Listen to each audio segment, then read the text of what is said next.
Goeiemôre en welkom by Goeie Vrydag. Kerk Sonder Mure se aanlyn boodskap, mag dit vir jou 'n wonderlike dag wees, Goeie Vrydag. Die tema van vanoggend is Jesus smeek aan ons af en ons werk tans deur die boek Hebreërs. Hebreërs wat 'n brief is wat geskryf is baie jare na Jesus se kruisiging en opstanding en hemelvaart, maar wat 'n ander dimensie inbring aan die kruis, wat ons as gelowiges in ons postmoderne tyd baie keer mis. Jesus smeek aan ons af. Ek gaan vir ons bid, vra dat die Here regtig op hierdie Goeie Vrydag deur sy Heilige Gees op 'n wonderlike manier ons sal kom aanraak. Hier waar ons sit en kyk, maar dat dit ook ons lewens sal verander in die toekoms in. Here God, dis Goeie Vrydag.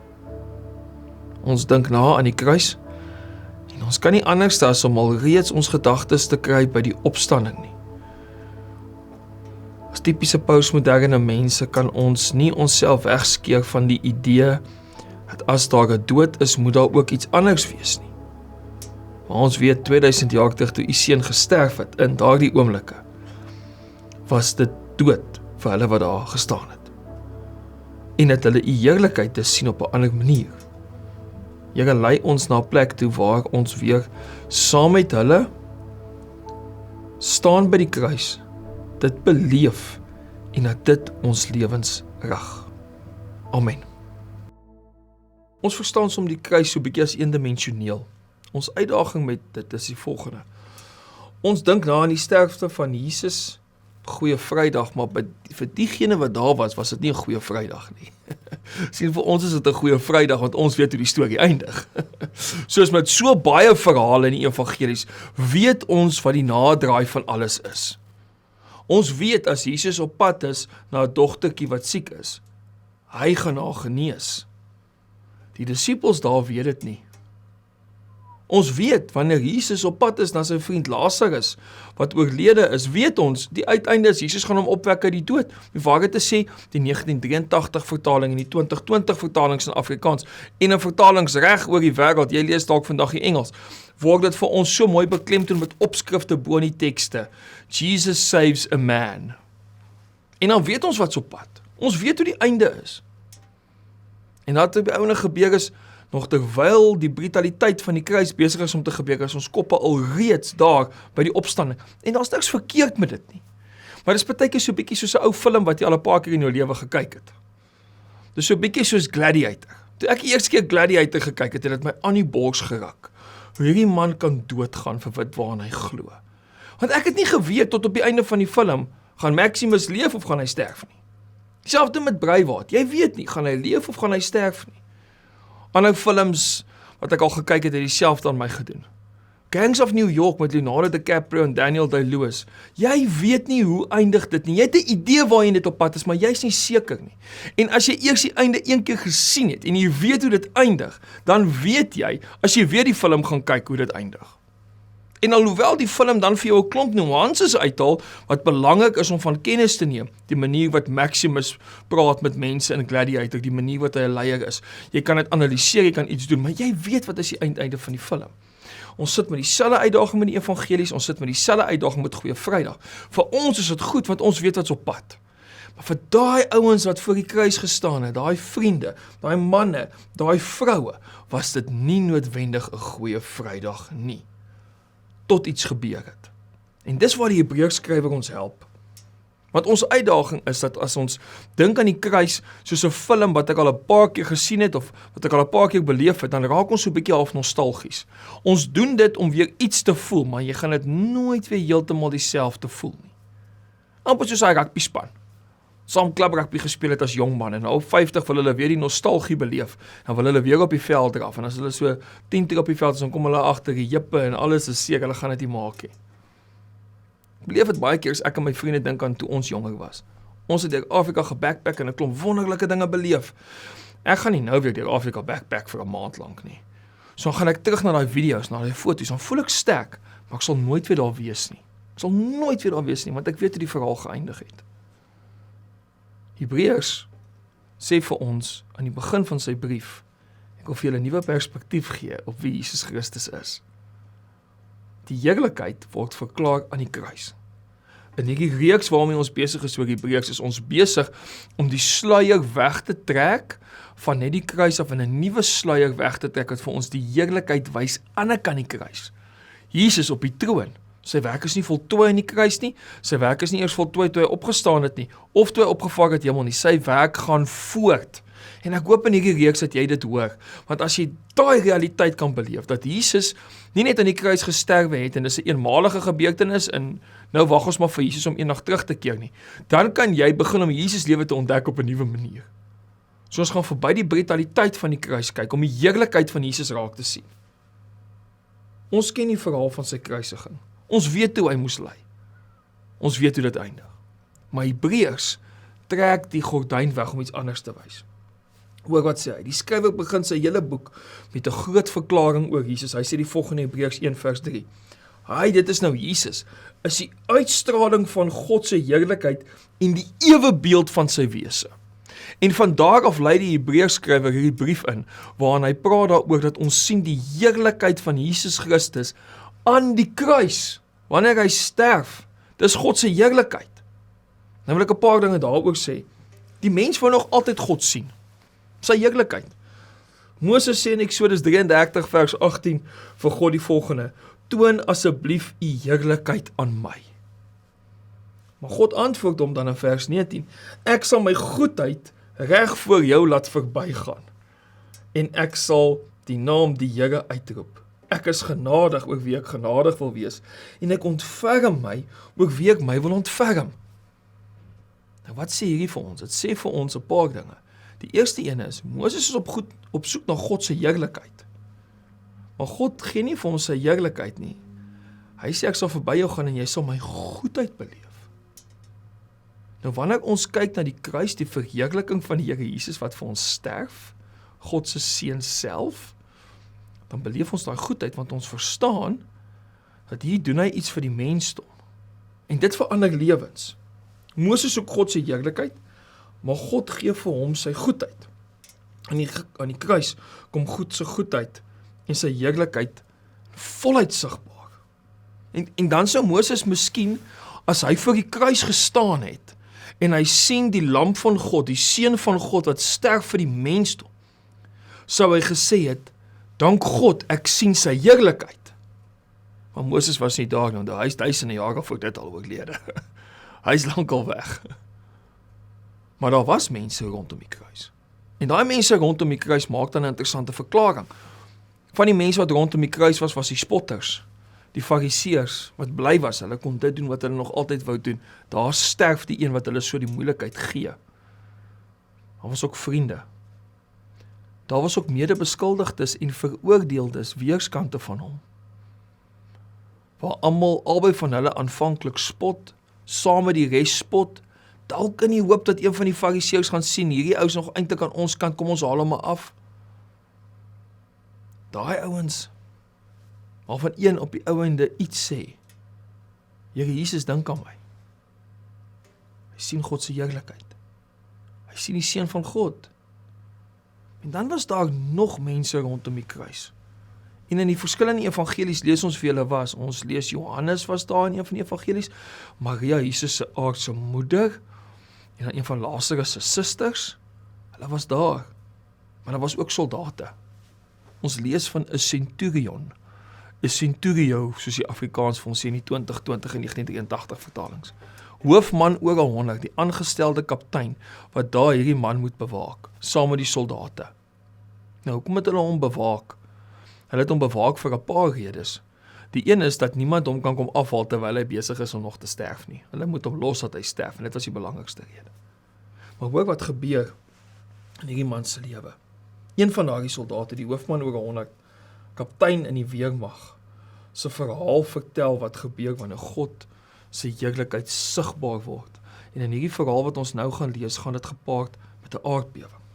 Toe die centurio en die wat Jesus saam met hom bewaak het, die skudding en die dinge wat gebeur sien, was hulle vreesbevange en het gesê, hy was werklik seun van God. Matteus 27 vers 54. So wanneer ons die heerlikheid van Jesus Christus sien aan die kruis, dan smeer dit so aan my af, dat ek 'n belydenis maak. Nog lank voordat die centurio en hopelik die ander mense daar se lewens verander is deur die kruis van Jesus, smeer dit af aan hulle dat hierdie potensiaal is dat ek hoef nie te bly soos wat ek is nie. Die kruis smeer af aan ons. En dit begin by hierdie belydenis. Hy is die seun van God. En vir my en jou vandag is dit presies dieselfde. En daarom is die verhaal van die kruisiging nie vir ons heeltyd. Want ek in my lewe kom gereeld af, soos wat die kruis aan my afsmeer. Joeg, hier's nuwe dinge in my lewe wat nou gebeur. Ek's in 'n nuwe seisoen van verandering. Of ek is hier besig om 'n sonde in my lewe raak te sien wat nie voorheen daar was nie. Dank Vader vir die heerlikheid van Jesus Christus aan die kruis. Dit smeer af van my dat ek verstaan, ek hoef nie te bly soos ek is nie. Ek kan anders begin dink, ek kan anders optree. Ek mag verander omdat hy vir my gesterf het. Die kruis smeer af aan ons. En dit bring 'n nuwe belydenis dan weer. Wow! Ek kan nie glo Jesus Christus, seun van God, het my hier ook kom red nie. Miskien is dit waar jy vandag is. Miskien is dit waar jy is, waar jy regtig vra, Here, ek het hierdie stuk ding in my lewe waarvan ek bewus raak en ek kort u redding, Here Jesus. Dan kom sê God, ek red jou. Sien die heerlikheid van my seun aan die kruis. Kyk verby die een wat sterf en sien sy heerlikheid. Dit is nie net sy sterfte nie. Dit is ook sy kroning. Dit is sy kroning. Ons soek God se heerlikheid, maar ons vind sy goedheid aan die kruis. Dit beteken die volgende. Jesus wys vir ons hoe God regtig lyk. Die vraag is dan, waar sien ons God se heerlikste, die duidelikste? Die Hebreërskrywer sê vir ons, aan die kruis. Dit is ons se heerlikheid die meeste sien. Jy kan jou hele lewe net dink aan die kruisiging van Jesus Christus as die brutale oomblik wat hy sterf vir die mensdom en daai eendimensionele kyk sal vir jou goed wees. Maar Hebreërs sê daar's 'n tweede dimensie. Die Jesus lewe is nie eendimensioneel nie. Ons kyk na meer as net sy kruisiging en ons sien sy verheerliking. Hy is die seun van God. Hy is die koning van die wêreld. Hierin word die heerlikheid van God sigbaar in Jesus. Hebreërs sê vir ons 'n paar dinge. Die eerste ding wat hy vir ons sê is, Jesus is God se finale woord vir die wêreld. Hierdie kruisiging, hierdie is 'n finaliteit wat gebeur. Hy is die afstraling van God se heerlikheid. Hy dra die hele skepping, deur hom is tot hom is alles gemaak. Met ander woorde, as jy wil weet hoe God is, kyk na Jesus. Ek wil Richard Bauckham aanhaal wat die volgende geskryf het. In Jesus, we are not merely seeing a messenger of God, we are seeing the very identity of God expressed in human life. En wat beteken dit? Dit beteken dat as ons wonder hoe God is met ons, kyk na Jesus. Kyk na sy verheerliking aan die kruis. Die kruis wys vir ons hoe God se heerlikheid werk. Gaan dit vir jou verder verduidelik. Hebreërs 2 vers 9 praat verder. En dan is die Hebreërskrywer besig om ons in te lei in hoe Jesus Christus lyk. En dan sê hy die volgende. Maar ons sien Jesus met heerlikheid en eer gekroon. Hy wat deur sy lyding tot in die dood vir 'n kort rukkie minder as die engele gemaak is, sodat hy deur God se genade ter wille van almal die dood sou ervaar. Ek het net nou gepraat van God wat vir Moses gesê het, jy sal my genade beleef, my goedheid. Hier sien ons dieselfde taal. Deur God se genade ter wille van almal die dood sou ervaar. Omdat hy daai prys betaal het, sien ons sy heerlikheid vandag nog. Die wêreld sê dat heerlikheid is 'n vertoon van mag. Dit is waar jy wys hoe jy wen. Jesus se heerlikheid kom herdefinieer vir ons wat dit beteken om werklik te weet wat dit beteken om heerlikheid te sien. Heerlikheid is sukses want Jesus se werk word voortgesit nog steeds. Dis nie finaal verby nie. Hierdie heerlikheid is 'n selfopofferende liefde. Ek wil hê jy moet hoor wat sê Fleming Rutledge.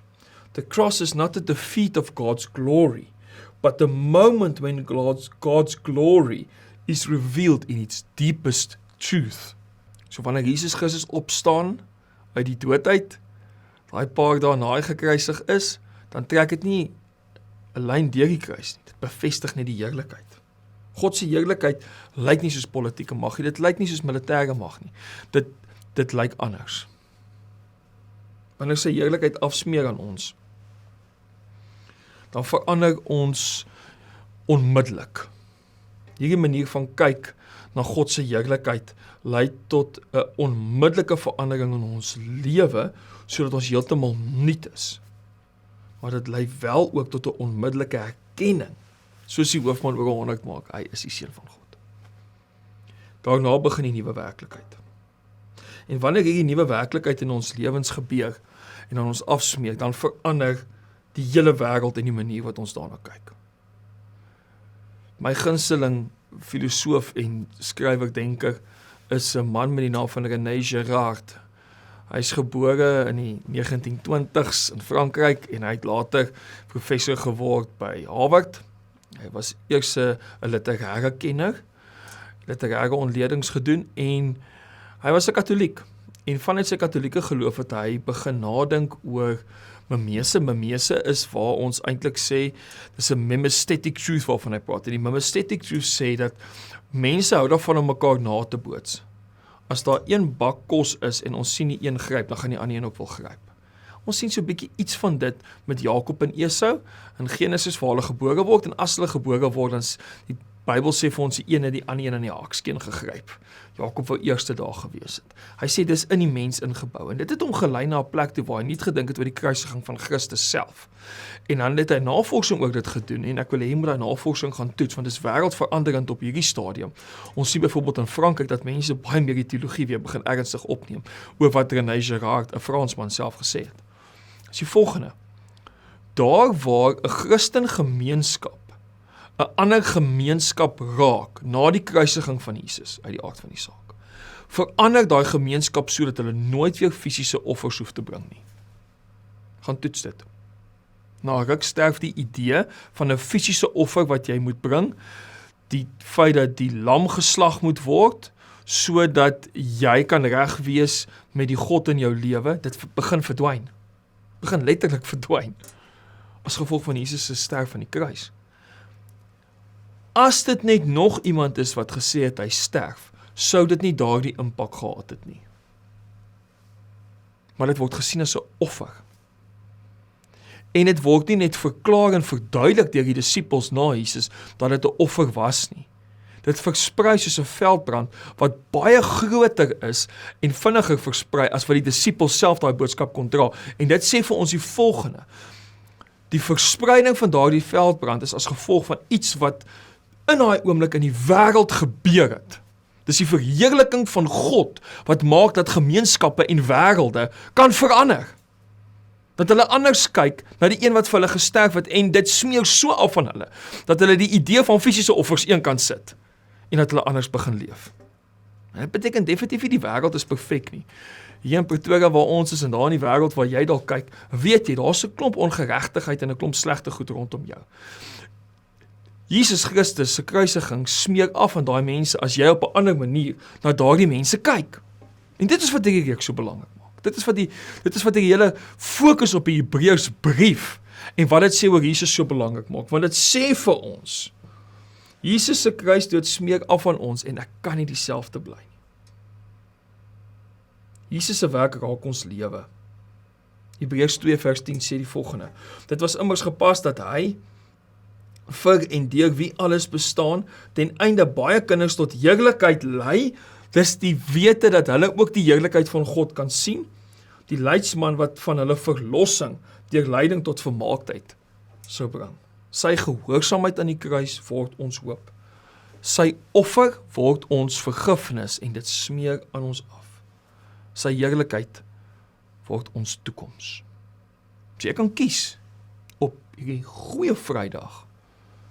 Gaan jy die eendimensionele nostalgiese prentjie hou van die kruis, of gaan jy niet verander word deur die kruis, dat dit aan jou afsmeer? Kom ons bid saam. Here Jesus, ek wil so graag hê die kruis waarin U gesterf het en die belewenis van almal daar moet my belewenis ook wees. Maar Here, vandat ek 'n kind is, hoor ek die verhale. Ek ken dit so goed. Ek ken U storie so goed. maar ek wil nie nostalgies daarna kyk nie. Ek wil nie terugkyk en dit amper sien soos 'n film wat verby my speel nie. En as die leeu op die einde van die film brul en die credits wys, dan sê ek, dit was oulik, en dan stap ek weg nie.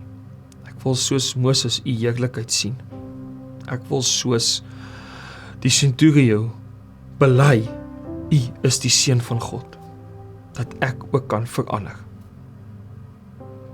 Here Jesus, my gebed vir my, vir die wêreld, is dat u kruis, dit wat u kon doen aan die kruis, u verheerliking aan die kruis, so aan my sal afsmeer, dat daai belydenis, my belydenis word, u is die seun van God, in alles wat ek doen. Amen.